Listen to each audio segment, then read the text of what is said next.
یہ میں نے ایک دفعہ نہیں سنا، یہ اکثر جگہوں پہ یہ بات سنی ہے. تو یہ بات بیان کی جاتی تھی، ہنسی مذاق میں بھی بیان کی جاتی تھی، لوگوں کو سنائی جاتی تھی. اچھا اس کا یہ تاثر اس سے یہ پیدا ہوا، جیسے میرے ذہن میں تھا، تو عام جو بچے ہیں بڑے ہیں ان کے ذہن میں یہ تاثر پیدا ہوا کہ یہ سلاجید انتہائی مقوی با ہے، یہ کھانی ہی نہیں چاہیے اور اس کے نقصانات ہیں، اس میں طاقت بہت زیادہ ہے.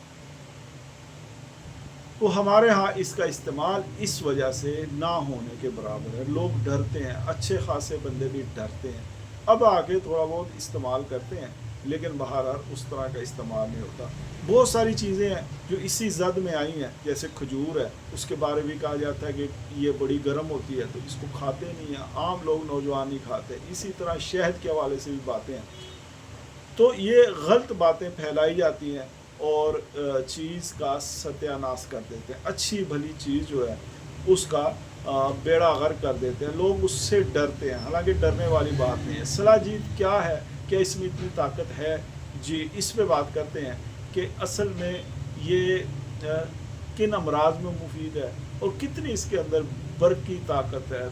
کیا اس کے اندر ایٹم بم ہے کہ وہ عورت اس کی شدت سے اگلے جہاں سدھار گئی. دوستو یہ قصہ جو ہے یہ من گڑت ہے، اس طرح نہیں ہے. سلاجید جو اصلی ہے بالکل پیور خالص. پہلے تو ابھی لوگ یہ بھی کہتے ہیں کہ سلاجید خالص ملتی نہیں ہے. اس کی وجہ یہ ہے، یہ جو خیال بنا ہے، یہ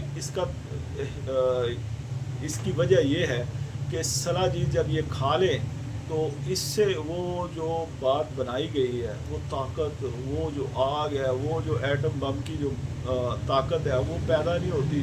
تو لوگ سمجھتے ہیں کہ سلاجید خالص نہیں ہے. اچھا جی، تو سب سے پہلے تو یہ بات یاد رکھے کہ سلاجید مل جاتی ہے، وافر مقدار میں مل جاتی ہے. یہ نہیں کہ تھوڑی ہے، بہت زیادہ ہے. اس کی وجہ ہے کہ ہمارے ہاں پہاڑی سلسلہ جو ہے بہت بڑا ہے، بہت بڑا. زمین پہ پہاڑ ہے. آبادی تو چلو ہے ہی، دریا ہے، آبادی ہے، میدانی علاقہ ہے، یہاں پہاڑ ہے. تو پہاڑوں کا اس کو پسینہ کہا جاتا ہے. اچھا وہ جو مٹی کے پہاڑ ہے یہ اس کے نہیں ہے، یہ پتھر کے پہاڑ ہیں، وہ جہاں سے یہ معدنیات نکلتی ہیں، جہاں سے یہ سونا نکلتا ہے، جہاں سے یہ گندک نکلتی ہے، جہاں سے پارا نکلتا ہے، جہاں سے دیگر دنیا جہاں کی قیمتی ترین چیزیں نکلتی ہیں، وہاں سے ان پہاڑوں کا جو پسینہ ہے وہ سلاجید ہے. چترالی بلتی زبان میں کہتے ہیں کہ بلتی زبان میں سلاجید جو لفظ ہے یہ بلتی زبان کا، بلتستان ہمارا جو خطہ ہے اس کی جو زبان ہے اس کو بلتی زبان کہتے ہیں. تو بلتی زبان کا یہ لفظ ہے اور اس کا مطلب یہ ہے کہ یہ پہاڑ کا پسینہ ہے. کچھ کہتے ہیں کہ یہ پہاڑ کا آنسو بھی اس کو کہا جاتا ہے. بہرحال جو بھی ہے مطلب یہی ہے کہ یہ پہاڑوں سے نکلتا ہے. گوند کی شکل کا ہوتا ہے اور گوند کی شکل کا ہوتا ہے، ایک سمیل ہوتی ہے، تھوڑی سی بدبودار ہوتی ہے. اور جس طرح کہ آپ سمجھے نا، جیسے گائے کا جو پیشاب ہے اس سے جو بدبو پیدا ہوتی ہے اس طرح کی بدبو ہوتی ہے. اس کی کالے سیاہ رنگ کا یہ اس کا رنگ ہے اور یہ اس طرح جیسے گوند کی شکل کا ہوتا ہے. اچھا یہ اس شکل میں نہیں نکلتی بلکہ یہ اس میں جب یہ پہلی دفعہ کوئی اس کو حاصل کرتا ہے پہاڑوں سے تو اس کے اندر مٹی بھی ہوتی ہے، اس کے اندر ریت بھی ہوتی ہے. اس کو صاف کیا جاتا ہے. مصفہ کرنے کا طریقہ بھی کافی مشکل ہے، لیکن چونکہ ان لوگوں کا کام اور ذریعہ معاش انہی چیزوں سے جڑا ہوا ہے تو اسے بڑی محنت سے صاف کرتے ہیں. یعنی اگر 10 کلو سلاجید ان کو ملے تو 2 3 4 کلو اس میں سے نکلتی ہے مصفہ ہو کر. تو اس کو پھر صاف کیا جاتا ہے اور صاف کرنے کے بعد اس کو شہروں کی طرف لے کے آتے ہیں لوگ اور اس کو بیچتے ہیں. اچھا اس میں نقلی بھی ہوگا، لازمی بات ہے کہ اگر اصلی ہے تو نقلی 2 نمبر 3 نمبر 4 نمبر بھی چیز ملتی ہوگی، لیکن بہرحال اگر کسی اعتماد والے بندے سے لی جائے تو اصلی مل جاتا ہے اور وافر مل جاتا ہے. تو سلاجید کے حوالے سے اگر گوگل سے رہنمائی حاصل کی جائے تو گوگل صاحب یہ کہتے ہیں اس حوالے سے کہ یہ ہڈیوں کی مضبوطی کے لیے بڑا بہترین ہے اور یہ جوڑوں کے دردوں کے لیے بھی بڑا بہترین ہے، جوڑوں کے دردوں کے لیے نافع ہے۔ تو یہ گوگل کی جو معلومات ہے یہ بھی جو ہماری طبی کتب ہے وہاں سے لی گئی ہیں، اور یہ طب یونانی اور آیورویدک جو ہندوستانی ہند کی طب تھی، اس میں یہ مختلف بیماریوں کے لیے مختلف جڑی بوٹیوں کے ساتھ ملا کر مصفہ کر کے ملا کر اس کو دیا جاتا تھا اور یہ کارآمد ہوتا تھا۔ تو مردانہ جو زرہیزی ہے، اچھا یہ لفظ مردانہ کمزوری، مردانہ طاقت، یہ تو آپ نے سنا ہوگا، لیکن مردانہ زرہیزی یہ لفظ شاید اتنا نہیں استعمال ہوتا۔ تو اس سے مراد یہ ہے کہ جراثیم کی جو کمی ہوتی ہے اور جراثیم جو کمزور ہوتے ہیں اس کے لیے بھی اس کو استعمال کیا جاتا تھا۔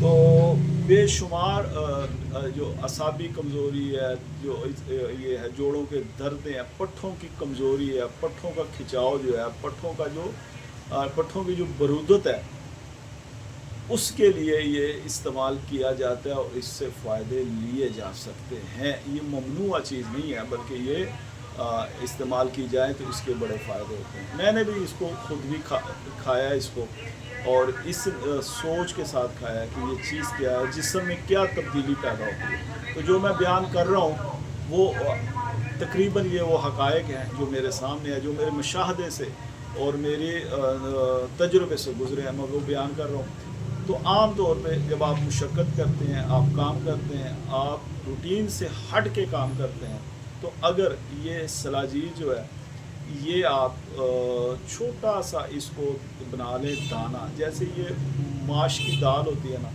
اتنی مقدار میں لے لیں اور یہ کھا لیں دودھ کے ساتھ، نیم گرم دودھ کے ساتھ، تو یہ آپ کے جو جسم کی دردیں ہیں اس میں کافی افاقہ ہو جاتا ہے۔ اگر اس کو 10-20 دن مسلسل استعمال کیا جائے تو جسم میں بڑی توانائی آتی ہے، یہ پٹھوں کا کھچاؤ، کمزوری اور دردیں جو ہیں اس میں مفید ہیں۔ اچھا، وہ لوگ جن کو تبہیر کا مسئلہ ہے، جن کو گیس کا مسئلہ ہے، جن کو قبض کا مسئلہ ہے، وہ سب سے پہلے وہ بیماریوں کا علاج کروائیں جو دیگر جن کا میں نے نام لیا۔ اس کے بیماریاں، اگر جسم میں بیماریاں ہوں تو سلاجید استعمال کریں گے تو بیماریاں کے لیے، جو بیماریاں آلریڈی پہلے سے موجود ہیں اس کے لیے یہ فائدہ یا نقصان تو ہوگا اس میں۔ تو فائدہ کم ہے، نقصان اس سے زیادہ ہو سکتا ہے، لہٰذا یہ اس کا استعمال جو ہے، جو آگے میں بات کر رہا ہوں وہ یہ ہے کہ اس کا استعمال آپ نے کسی کے مشورے سے کرنا ہے کہ آپ کے لیے مفید ہے۔ اگر آپ کے دل کے امراض میں مبتلا ہیں یا آپ کا بی پی ہائی ہو جاتا ہے، پھر بھی آپ کھانے میں احتیاط کریں اور کسی سیانے سے مل کے، یعنی کسی طبیب سیانے سے مشورہ کریں کہ مجھے استعمال کرنا چاہیے کہ نہیں چاہیے۔ شوگر کے جو مریض ہیں، جن کو ذوف با ہے، اگر ان کو گردوں کا مسئلہ نہیں ہے، گردے ان کے ٹھیک ہیں، تو سلاجید ان کے لیے بھی بڑی ہی مفید ہے۔ سلاجید کو دیگر جڑی بوٹیوں کے ساتھ ملا کر اس سے مقوی با معجونات بنائی جا سکتے ہیں، اس سے صفو بنایا جا سکتا ہے، گولیاں بنائی جا سکتی ہیں، اور اس سے اچھے نسخہ جات جو ہیں ترتیب دیے جا سکتے ہیں۔ اطباء کرام اگر اس پہ اب غور کریں تو اس سے بڑا کچھ بن سکتا ہے۔ سلاجید جی جو آپ کو ملے گی، یہ میرے پاس جو ہے یہ چترال کی ہے، چترال کے پہاڑوں سے نکلی ہوئی ہے، یہ آپ کو نظر آ رہی ہے اس فارم میں، یہ ڈبی ہے، اس میں 1 تولہ ہے۔ تو یہ 1 تولہ جو ہے یہ آپ کو اگر آپ استعمال کریں تو یہ 1 مہینہ 1.5 مہینے کے لیے کافی ہے، یعنی ایک بندے کے لیے 1 تولہ ایک سیزن میں 2-4 مہینوں کے لیے اگر یہ استعمال کرے، یعنی 1 مہینہ استعمال کر لے تو 2-4 مہینے پھر وقفہ کر کے پھر دوبارہ استعمال کرے۔ کمزوریاں جو ہیں شوگر کے حوالے سے ذوف با جو ہے، جریان کے حوالے سے جو ذوف با جو ہے، اس کے لیے تو کمال یہ کام کرتا ہے۔ اور جو لوگ بیماریاں جن کو لگ جاتی ہیں، بیماریوں سے شفا یاب ہو جاتے ہیں، ڈاکٹر کہتے ہیں کہ رپورٹیں اس کی کلیئر ہیں، کوئی مسئلہ نہیں ہے، لیکن وہ بندہ کہتا ہے کہ میں بیمار ہوں، میں کمزور ہوں، میں ٹھیک نہیں ہوں، تو ان کو کیا مسئلہ ہوتا ہے؟ تو ان کو کمزوری ہوتی ہے، تو وہ بھی کسی سے مشورہ کر کے یہ سلاجید استعمال کر سکتے ہیں۔ اچھا، ایک اور بات میں آپ کو بڑی مزے کی کہوں کہ دنیا میں سلاجید استعمال ہو رہی ہے. دنیا میں، یورپ میں، عرب میں، دنیا جہاں میں پاکستان سے جاتی ہے سلاجید اور بکتی ہے، اور بڑی مہنگی بکتی ہے. یعنی یہ ہمارے پاس جو چترال کی سلاجید ہے، یہ اگر آپ وہاں سے یورپ سے لیں، عرب سے لیں، تو یہ ہزاروں میں تولہ آپ کو پڑے گی، لیکن یہاں مناسب قیمت پر مل جاتی ہے. یہ لیں اور مشورے کے بعد استعمال کریں. کمال چیز ہے. میرے پاس بھی یہ موجود ہے، اگر کسی کو چاہیے ہو تو رابطہ کر کے یہ لی جا سکتی ہے. دیگر بھی بہت ساری جگہوں سے یہ مل سکتی ہیں. میں امید کرتا ہوں کہ آپ نے یہ ویڈیو غور سے سنی ہوگی. کوئی آپ کے ذہن میں سوال ہو تو اس کے متعلق تم کمنٹ میں سوال کر کے سوال پوچھ سکتے ہیں. السلام علیکم ورحمۃ اللہ وبرکاتہ.